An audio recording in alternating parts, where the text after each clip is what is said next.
Bien, si vous avez, enfin, je ne vais pas vous demander si vous avez vos Bibles, je vais vous dire ouvrez vos Bibles. En Néhémie, chapitre 9.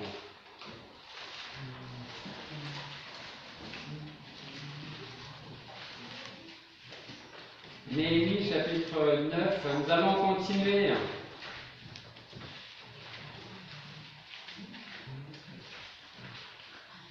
Ce matin,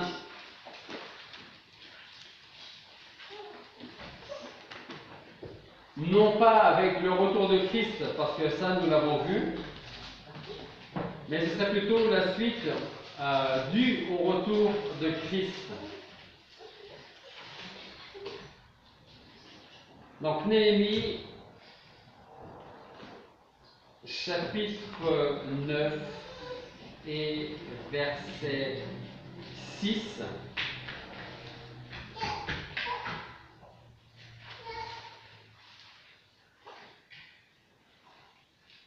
Qui nous dit: toi seul est l'Éternel. Tu as fait les cieux des cieux et toute leur armée, la terre et tout ce qui y est, les mers et toutes les choses qui y sont. Tu donnes la vie à toutes ces choses et l'armée des cieux se prosterne devant toi. Donc ce matin, je voudrais poursuivre, pour presque conclure le thème, le retour de Christ. Aujourd'hui, nous allons parler des habitants des cieux, parce que les habitants des cieux, définitivement, c'est lorsque le Seigneur sera revenu chercher chacun de ceux qui lui appartiennent. Et nous allons voir qui ils sont, combien ils sont, et Dieu voulant, la semaine prochaine, nous allons parler des récompenses qui, éventuellement, nous attendent dans le royaume des cieux. Mais pour ce matin, donc, nous allons parler des habitants des cieux. Donc j'ai envie de dire ce matin tout d'abord que si vous êtes en Christ, c'est-à-dire si vous le connaissez personnellement comme votre Seigneur et Sauveur, alors vous pouvez être assuré d'une chose, comme il nous le dit lui-même, lorsqu'il aura préparé notre place dans le royaume de Dieu, il viendra nous chercher. Personne de ceux qui appartiennent à Christ ne sera oublié. C'est d'ailleurs le thème donc du message de ce matin, les habitants des cieux. Où Christ est revenu nous chercher, vous cherchez, me chercher parce que c'était notre temps à nous, ou alors nous sommes tous au ciel parce que Christ est revenu. Donc, on peut se poser une première question, deux questions. Qui sont les habitants des cieux et combien sont-ils? Alors, je pense que vous allez pouvoir répondre à la première question. Qui sont les habitants des cieux? Est-ce que vous avez une idée? Je vous écoute. Les anges. Les anges. Dieu. Dieu. Son Fils. Son Fils. Tout ce qui lui appartient. Tout ce qui lui appartient. C'est-à-dire, je vais poser ma question autrement. Au jour d'aujourd'hui, qui sont les habitants des cieux? Le royaume fidèle.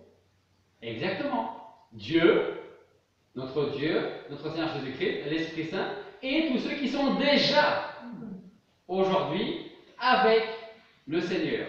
Et lorsque le Seigneur sera revenu, lorsqu'il aura rétabli la justice, quand chacun aura rendu compte à Dieu, eh bien il y aura tous ceux qui sont aujourd'hui dans le royaume de Dieu, plus nous qui sommes aujourd'hui vivants et ici ce matin.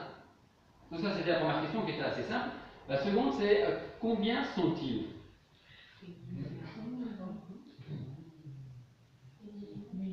Alors des millions. On est déjà nombreux sur la terre. Oui, mais tous les habitants de la terre, malheureusement, ne sont pas au ciel. La Bible a écrit des myriades. Des myriades. Donc on va voir ça. Si on en prend notre premier passage en Néhémie, chapitre 9, verset 6, nous pouvons savoir qu'il y a déjà, pour commencer, une grande armée céleste. On va relire le verset 6, qui nous dit: toi seul est l'Éternel, tu as fait les cieux des cieux, et toute leur armée, La terre et tout ce qui y est, les mers et toutes les choses qui y sont, tu donnes la vie à toutes ces choses, et l'armée des cieux se prosterne devant toi. L'armée des cieux, ici, ce sont les anges. Donc, si on lit et si on comprend bien notre passage en Néhémie, cette armée en question est composée, et on le verra dans l'autre passage, de myriades d'anges. Il y en a un exemple, c'est Daniel, chapitre 7. Vous pouvez écouter, vous pouvez chercher si vous le souhaitez dans votre Bible. Daniel, chapitre 7, versets 9 et 10. Daniel, chapitre 7, versets 9 et 10. Et nous lisons, c'est Daniel qui parle. Il dit, « Je regardais jusqu'à ce que des trônes furent placés et que l'ancien des jours, c'est-à-dire Jésus, s'assit. Son vêtement était blanc comme la neige et les cheveux de sa tête étaient comme de la laine pure. Son trône était comme des flammes de feu, ses roues comme un feu ardent. Un fleuve de feu sortait et se répandait de devant lui. 1000 milliers le servaient et 10 000 millions se tenaient devant lui. » En Apocalypse, chapitre 5, verset 11, nous lisons encore. « Puis je regardais. » C'est Jean qui parle. « Et j'entendis la voix de plusieurs anges autour du trône et des animaux et des anciens. » Donc ça c'est la version Bible annotée que je vous lis. « Et leur nombre était de plusieurs millions. Et je regardais. Et j'entendis la voix de beaucoup d'anges autour du trône et des êtres vivants et des anciens. Et leur nombre était, et là on retrouve ce terme de myriades et des milliers de milliers. » Alors, quelle que soit la version que vous pouvez avoir entre les mains, les expressions 1000 milliers, 10 000 millions, myriades, ou encore des milliers de milliers expriment tout simplement un nombre incalculable. Personne ne va tenter, durant sa vie, de compter le nombre de grains de sable sur une plage. Personne n'arrivera à compter le nombre d'étoiles que Dieu a créées et qu'il a placées là où il voulait qu'elles soient. Eh bien, dans le royaume des cieux, c'est exactement la même chose. En Apocalypse chapitre 7, verset 9, nous lisons encore, « Ensuite je regardais, et voici une grande multitude que personne ne pouvait compter, de toute nation, de toute tribu, de tout peuple, de toute langue. Ils se tenaient devant le trône et devant l'agneau, vêtus de robes blanches et des palmes à la main. » Donc, la première question où on ne peut répondre qu'à moitié, on a répondu à la première partie, qui sont ou qui seront les habitants des cieux, on a répondu. À la question qui suit, on ne peut pas répondre à cette question. Quel est le nombre d'habitants à venir actuellement dans le royaume des cieux? Là, c'est le cas de dire Dieu seul le sait. Ça, c'est la grande multitude. Le deuxième point, c'est les joies de la vie future. Donnez-moi, selon vous, quelques petites joies simples de la vie ici-bas. Pour vous, une joie simple, c'est quoi? Notre famille, les amis, de bons amis alors. Les amis proches. Voilà, proches. Hein. Quoi d'autre? De lever chaque matin. Se réveiller chaque matin, pouvoir se mettre debout, en effet. Quel plaisir. En effet. La santé. La communion avec Dieu. La communion avec notre Dieu. Qu'est-ce que ça peut être d'autre? Aller travailler, c'est une joie pour vous? Ça peut, hein? Ça peut, hein? Être à la retraite. Être à la retraite, c'est plus compréhensible. En effet. Donc, c'est simplement pour dire que on peut, chacun ici-bas peut, avec son imagination, sa propre expérience de vie, peut se dire, moi, cette petite chose me convient, pour moi c'est une petite joie, c'est simple, c'est parfait, ça me suffit. J'ai pas besoin d'avoir beaucoup d'argent, de voyager beaucoup. J'ai ça, c'est ce qu'il me faut, c'est ce qui me convient, et je suis heureux avec ça parce que c'est le Seigneur qui me le donne tous les matins, chaque jour, comme on pourrait dire, ses bontés se renouvellent, et ça fait partie des joies de la vie. Je vous dis ça tout simplement parce que je pense qu'il est tout simplement impossible de vraiment réaliser les joies que nous allons avoir en étant dans le royaume de Dieu. On peut imaginer, on peut, mais je pense qu'on serait très probablement très loin de la réalité. Très loin. Parce qu'on peut se dire, imaginez, vous partez en vacances, on est parti quelques jours ça à Bilbao, hein, et vous partez en vacances, vous pouvez oublier pendant un certain temps les soucis, le travail, les collègues du travail qui ne vous aiment pas, que vous n'aimez pas peut-être. Et puis pendant un certain temps, vous êtes dans la joie parce que vous êtes en vacances, vous êtes loin de tous les tracas de la vie. Mais les vacances, c'est pas comme les impôts, ça ne dure pas. Okay? Et au bout d'un moment, ça va s'arrêter, et puis il y a des soucis qui peuvent commencer à revenir petit à petit. Dans le royaume des cieux, quand le Seigneur nous dit qu'il n'y aura plus de soucis, il n'y aura plus de soucis. Mais en plus, il n'y aura plus de pensée de soucis. Donc, je ne sais pas si quelqu'un est capable d'imaginer ces êtres qui sont déjà dans la maison du Père aujourd'hui. En tout cas, ce que nous devons savoir, c'est que si notre foi, notre espérance et notre salut ne reposent que en Jésus-Christ, alors un jour viendra où nous ferons partie, nous aussi, de cette foule innombrable et nous connaîtrons alors la consolation de nos peines ici-bas. Pas une consolation comme le monde peut nous la donner pendant un certain temps, mais celle qui vient de Dieu, parce que notre Dieu est un Dieu de consolation.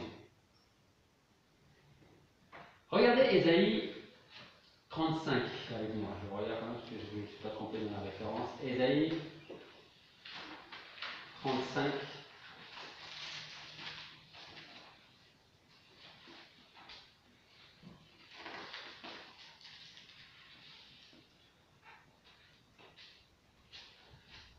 C'est tout le chapitre entier. On va lire Ésaïe 35.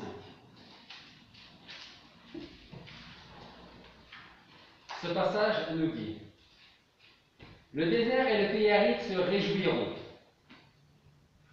Ça, ce sont les consolations qui sont promises au peuple de Dieu.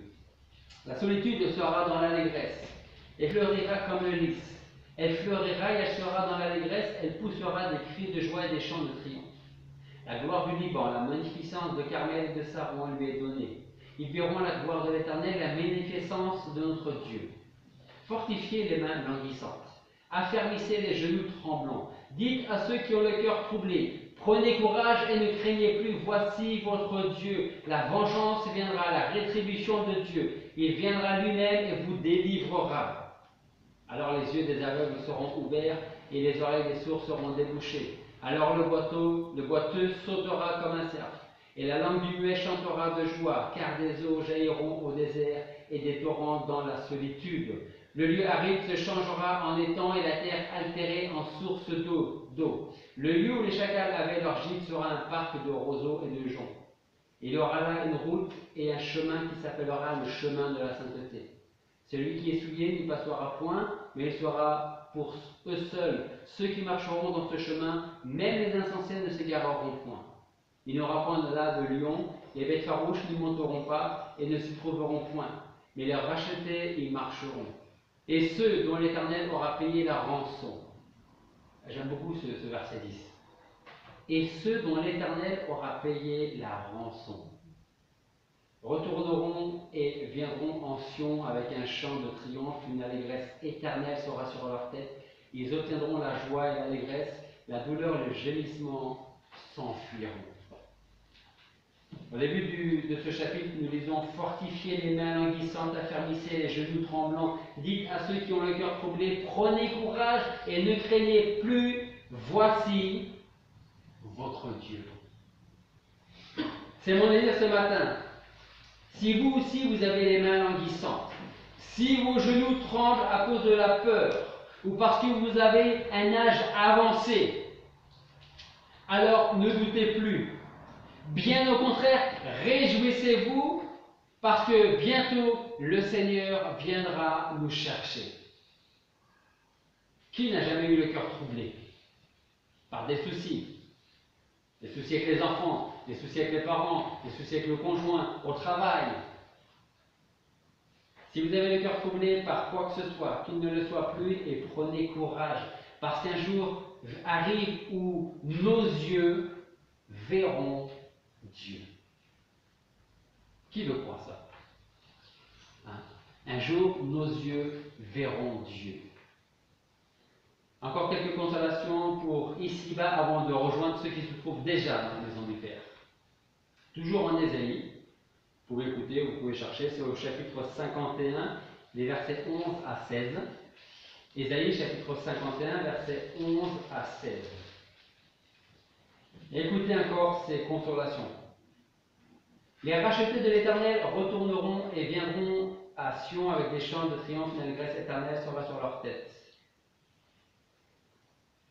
Ils obtiendront la joie et l'allégresse, la douleur, les gémissements s'enfuiront. C'est moi qui vous console. Qui es-tu pour avoir peur de l'homme mortel, du Fils de l'homme qui deviendra comme l'herbe pour oublier l'Éternel, ton Créateur, qui a étendu les cieux et fondé la terre, et pour trembler sans cesse tout le jour devant la fureur de l'oppresseur, lorsqu'il s'apprête à détruire?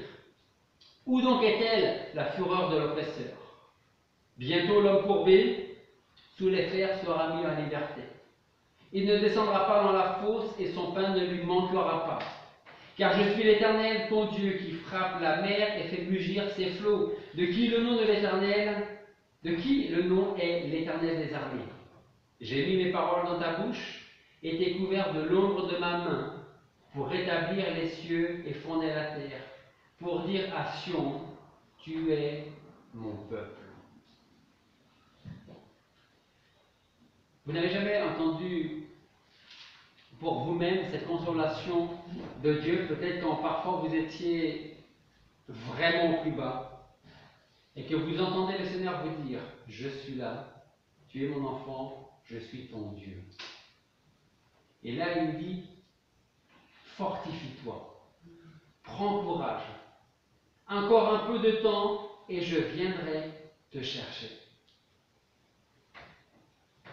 Je ne veux pas oublier de parler de ces mots qui nous accablent ici-bas et qui n'existeront plus non plus dans la maison du Père. C'est-à-dire plus de larmes, plus de morts, plus de deuil, plus de cris, plus de travail. Jean nous dit dans l'Apocalypse 21, versets 4 et 5, il dit « Et Dieu essuiera toute larme de leurs yeux, et la mort ne sera plus. Il n'y aura plus ni deuil, ni cri, ni travail, car les premières choses sont passées. » Et celui qui était assis sur le trône, le Seigneur Jésus-Christ, dit « Voici, je fais toutes choses nouvelles. » Puis il me dit « Écris ce que je suis en train de te dire. » Pourquoi? Parce que ces paroles sont véritables et certaines. Le monde peut vous faire toutes les promesses possibles et imaginables, même inimaginables. Mais ce n'est pas pour ça que le monde tiendra toujours ses promesses. Mais lorsque le Seigneur fait une promesse, on peut être sûr que ses paroles sont certaines et dignes de confiance. D'autre part, il n'y aura plus de nuit ni de malédiction. Ça c'est pareil.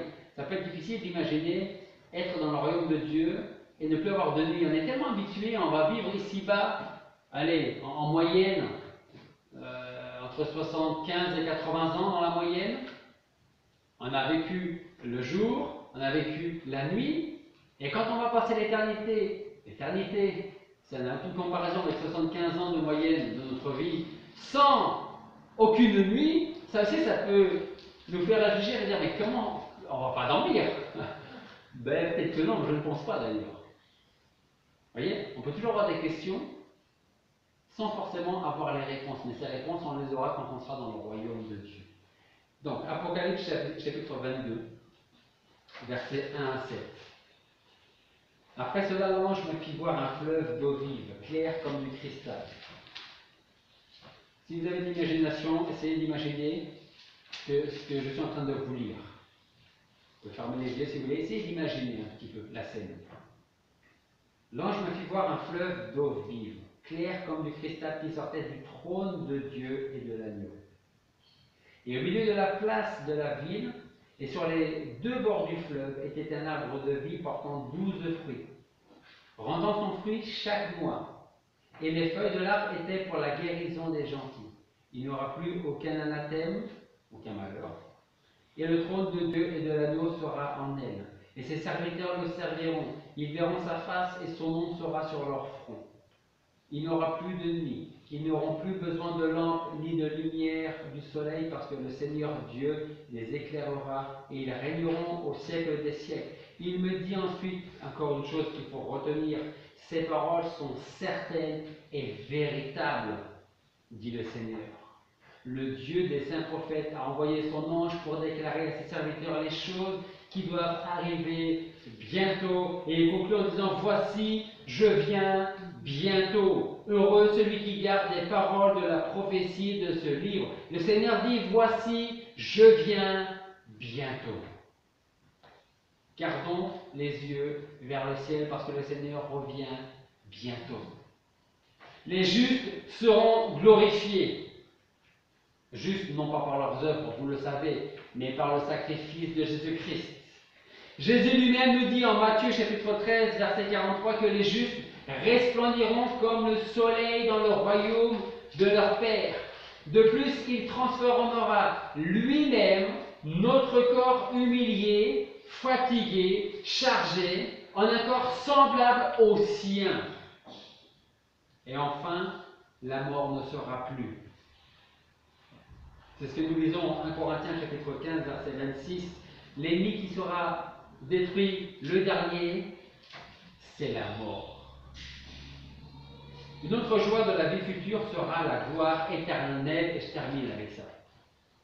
L'apôtre Paul estimait qu'il n'y a pas de commune mesure entre les souffrances ici-bas, même si parfois elles peuvent être très difficiles, et la gloire à venir qui nous sera révélée un jour. Je ne peux pas certainement comprendre les souffrances par lesquelles vous êtes passés. Certainement. Mais on ne peut pas non plus comprendre les gloires qui nous attendent dans le royaume de Dieu. Et Paul il dit, c'est vrai que ça peut être difficile, même Pierre le dit, ça peut être difficile de souffrir ici-bas. Mais pensez, lorsque vous êtes en souffrance, à ce qui vous attend dans le royaume de Dieu. Une dernière joie parmi toutes celles qui nous attendent, c'est la joie d'être pour l'éternité avec celui à qui on parle dans le secret. Que nos yeux puissent voir le Seigneur Jésus-Christ. Aujourd'hui, on prie par la foi. Bientôt, on parlera par la vue parce qu'on le verra face à face. En effet, aujourd'hui, on pense à Dieu, au Seigneur Jésus-Christ, à l'Esprit Saint qui nous conduit. Eh bien, un jour, non seulement nos yeux verront le Dieu 3 fois saint, mais notre âme vivra avec lui pour l'éternité. Et si durant cette vie, nous sommes un peu comme l'apôtre Paul, pressés des deux côtés, envie de partir et envie de rester avec nos proches, on ne doit pas perdre de vue que Jésus-Christ nous prépare notre place. Et quand elle sera prête, qu'est-ce qu'il fera? Il viendra nous chercher. On ne part jamais trop tôt, on ne part jamais trop tard. On part quand notre place est prête. Prions.